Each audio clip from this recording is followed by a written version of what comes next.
Antarctica భూమిపై ఎన్నడూ స్థానిక మానవ జనాభా లేని ఏకైక ఖండం. అంటార్కిటిక్ ఒప్పందం ప్రకారం ఈ భూమి శాంతియుత ప్రయోజనాల కోసం, శాస్త్రీయ సహకారం మరియు పర్యావరణ పరిరక్షణ కోసం మాత్రమే ఉపయోగించబడుతుందని నిర్ధారించబడింది. ఏ దేశమూ ఇక్కడ సైనిక స్థావరాన్ని ఏర్పాటు చేయదు లేదా మైనింగ్ కార్యకలాపాలు నిర్వహించదు.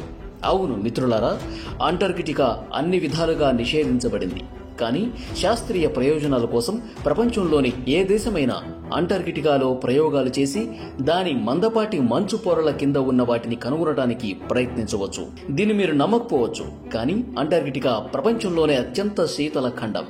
ఇక్కడ ఉష్ణోగ్రతలు -89°C కు పడిపోవచ్చు. ఇవన్నీ ఉన్నప్పటికీ, మంచుతో కప్పబడినప్పటికీ అంటార్కిటికా నిజానికి భూమిపై అతిపెద్ద ఎడారి, మంచు షీట్ కింద ఖననం చేయబడింది. వేసవిలో సూర్యుడు ఇక్కడ నిరంతరం ప్రకాశిస్తాడు. ఈ దృగ్విషయాన్ని అర్ధరాత్రి సూర్యుడు అని పిలుస్తారు. అయితే శీతాకాలంలో ఇది పోలార్ నైట్ అని పిలువబడే నిరంతర రాత్రిని అనుభవిస్తోంది. కటాబాటిక్ విండ్స్ అని పిలువబడే ఒక ప్రత్యేకమైన గాలి ఇక్కడ వీస్తోంది.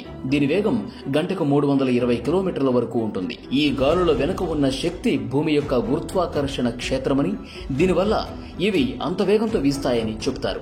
అంటార్కిటికా గురించి అత్యంత ఆసక్తికరమైన రహస్యాలలో ఒకటేంటంటే, వేల సంవత్సరాల క్రితం ఈ ప్రాంతం సమశీతోష్ణ ప్రాంతం. ఈ సమయంలో అంటార్కిటికాలో వర్షారణ్యాలు ఉండేవని చెబుతారు. అయితే అంటార్కిటికా గురించి చాలా చమత్కారమైన మరియు నిరంతర పుకార్లలో ఉండేది ఒకటి యుఎఫ్ఓలు మరియు గ్రహాంతర స్థావరాల ఉనికి. 1930 నుండి ఈ పుకార్లు వ్యాపించాయి. అంటార్కిటికాలో ఎక్కడో యుఎఫ్ఓ లేదా గ్రహాంతర స్థావరాలు ఉండొచ్చని సూచిస్తున్నాయి.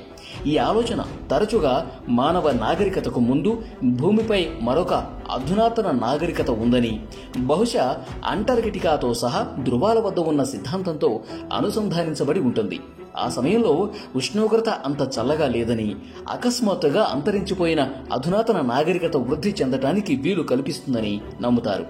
ఈ నాగరికత యొక్క శిలాజాలు అంటార్కిటికాలోని ఎడారి లాంటి భూమిలో ఖననం చేయబడిన కిలోమీటర్ల మందపాటి మంచు క్రింద లోతుగా కనుగొనవచ్చు. అంటార్కిటికాలో ఖనిజాల కోసం వెతకడం సాధ్యమే. అంటార్కిటిక్ ఒప్పందం కారణంగా వాటి వెలికితేత నిషేధించబడింది. హిట్లర్ స్థాపించాలనుకున్నాడని పుకార్లు సూచిస్తున్నాయి. అయితే దీని వెనుక కారణాలు తెలియవు. దీని తర్వాత 1946లో యునైటెడ్ స్టేట్స్ చాలా అనుమానాస్పద ఆపరేషన్ నిర్వహించింది. దీనిని ఆపరేషన్ హై జంప్ అని పిలుస్తారు. యుఎస్ నావికాదళం నేతృత్వంలోని మిషన్ అంటార్కిటికాలోని ఒక నిర్దిష్ట ప్రాంతంలో ఉనికిని స్థాపించాలని లక్ష్యంగా పెట్టుకుంది. కానీ అది విజయవంతం కాలేదు. ఆసక్తికరంగా ఆపరేషన్ హై జంప్ లో పాల్గొన్న పలువురు అధికారులు దూకుడుగా ఎగిరే డిస్క్ ఆకారపు క్రాఫ్ట్స్ చూసినట్టు నివేదించారు. ఈ వీక్షణ యొక్క ఖచ్చితమైన అర్థం అస్పష్టంగానే ఉంది. అయితే అవి అంటార్కిటికాలో దాగి ఉన్న దాని యొక్క నిజమైన స్వభావం గురించి ఊహాగానాలు మరియు రహస్యానికి ఆజ్యం పోస్తూనే ఉన్నాయి.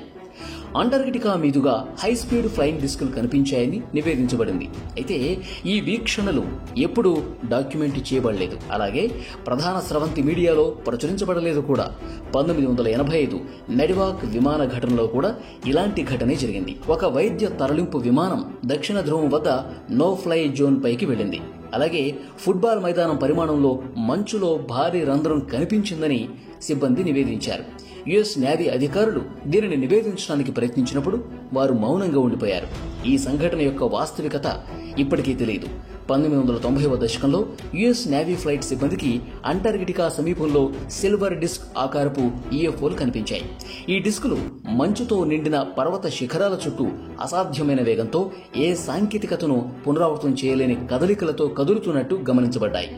ఈ వీక్షణల గురించి మౌనంగా ఉండమని సిబ్బందికి సూచించబడింది. అలాగే వివరణాత్మక సమాచారం అందుబాటులో కూడా లేదు. 2003లో యుఎస్ నేవీ సీల్స్ బృందం అంటార్కిటికాకు యాత్రను ప్రారంభించింది. అలాగే మంచు నుండి పొడుచుకొచ్చిన పురాతన నిర్మాణాన్ని కనుగొంది. ఈ నిర్మాణం లోహం లేదా రాయిని పోలిలేదు. అలాగే దాని పదార్థం గురించి జట్టును అబ్బురపరిచింది. ఈ నిర్మాణం యొక్క స్వభావం మరియు యాత్ర యొక్క వివరాలు అస్పష్టంగా ఉన్నాయి. ఇది అంటార్కిటికా చుట్టూ కొనసాగుతున్న రహస్యాలకు దోహదం చేస్తుంది. నేవీ సీల్ బృందం నిర్మాణాన్ని తాకినప్పుడు వారు దానిని వెచ్చగా ఉన్నట్టు కనుగొన్నారు. అలాగే ఒక తలుపును కూడా కనుగొన్నారు. వారి అనుభవాల ఆధారంగా ఈ సంఘటన వివరించబడలేదు. 2018కి చెందిన కాస్మిక్ రే అనామలీ పబ్లిక్ గా ధృవీకరించదగిన మరొక ముఖ్యమైన సంఘటన. శాస్త్రవేత్తలు విశ్వం గుండా ప్రయాణించే కాస్మిక్ కిరణాలు తరంగాలను అధ్యయనం చేయడానికి అంటార్కిటికాలో ఉన్నారు.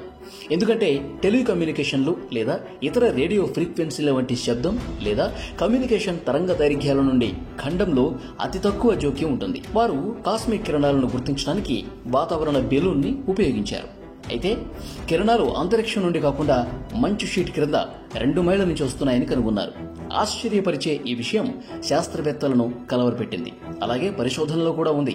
1995లో మరో విచిత్రమైన సంఘటన జరిగింది. అంటార్కిటికాలో చదువుతున్న అమెరికన్ శాస్త్రవేత్తల భద్రతకు బాధ్యత వహించే యుఎస్ నావికాదళం మేరీ బాయిడ్ ల్యాండ్ అని పిలువబడే ఒక శాస్త్రీయ శిబిరంలో ఒక సాధారణ తనిఖీలో శాస్త్రవేత్తలు ఎవరూ లేరని వెల్లడైంది. అలాగే పరిశోధనలలో కొంతమంది శాస్త్రవేత్తలు రహస్యంగా అదృశ్యమయ్యారు.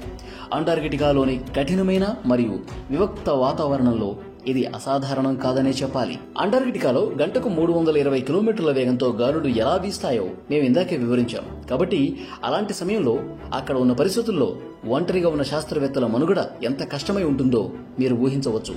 అయితే చాలా రోజులు కనిపించకుండా పోవడంతో శాస్త్రవేత్తలు రహస్యంగా బేస్ క్యాంపును తిరిగి వచ్చారు. వారి అనుభవం గురించి అడిగినప్పుడు చాలా ఆశ్చర్యపోయేవారు. ఇంటికి తిరిగి వెళ్లాలని కోరారు. అదృశ్యమైన సైంటిస్ట్ ఇన్సిడెంట్ అని పిలువబడే ఈ సంఘటన 1995లో జరిగింది. ఇది అంటార్కిటికాలో నమోదైన అత్యంత రహస్యమైన సంఘటనలో ఒకటి. అదనంగా శాటిలైట్ చిత్రాలు తరచుగా అంటార్కిటికా పిరమిడ్ వంటి నిర్మాణాలు బహిర్గతం చేస్తాయి. ఇవి పెద్దవి మరియు సంపూర్ణ ఆకారంలో ఉంటాయి. ఇది ప్రపంచంలోని పురాతన పిరమిడ్లు కాగలదా అనే ప్రశ్నను కూడా లేవనెత్తింది. ఇది ప్రపంచవ్యాప్తంగా ఇతర పిరమిడ్ల నిర్మాణానికి ప్రేరణ ఇస్తుంది. అయినప్పటికీ కఠినమైన వాతావరణ పరిస్థితులు, విపరీతమైన చలి మరియు కష్టతరమైన జీవన వాతావరణం అన్వేషణను సవాలుగా చేస్తున్నందున ఖచ్చితమైన నిర్ధారణ ఏదీ రాలేదు. ఇటీవల రష్యా అంటార్కిటిక్ ద్వీపకల్పం క్రింద 500 బిలియన్ బ్యారెల్స్ చమురును కనుగొన్నట్లు నివేదికలున్నాయి. దీని విలువ $50 ట్రిలియన్ పైగా ఉంటుంది. అంటార్కిటికా ఒప్పందం కారణంగా ఈ నీరును సంగ్రహించడం దాదాపు అసాధ్యం. ఇది అటువంటి కార్యకలాపాలను నిషేధించింది. రష్యా ఈ చమురును వెలికి తీయగలదా మరియు అంటార్కిటికా యొక్క ఇతర రహస్యాలు ఈ ప్రక్రియలో ఆవిష్కరించబడతాయా అనేది అనిశ్చితంగానే ఉంది. అంటార్కిటికా కింద దాగి ఉన్న రహస్యాలను పూర్తిగా వెలికితీసే మరియు అర్థం చేసుకునేంత మా ప్రస్తుత సాంకేతికత అభివృద్ధి చెందలేదు. అంటార్కిటికాపై మీ ఆలోచనలేంటి? మీ అభిప్రాయాన్ని కామెంట్ రూపంలో కామెంట్ సెక్షన్లో తెలియజేయండి. దయచేసి ఈ వీడియోని వీలైనంత వరకు లైక్ చేయండి. అలాగే మీ స్నేహితులకు షేర్ చేయండి. మా ఛానల్ని సబ్స్క్రైబ్ చేయండి.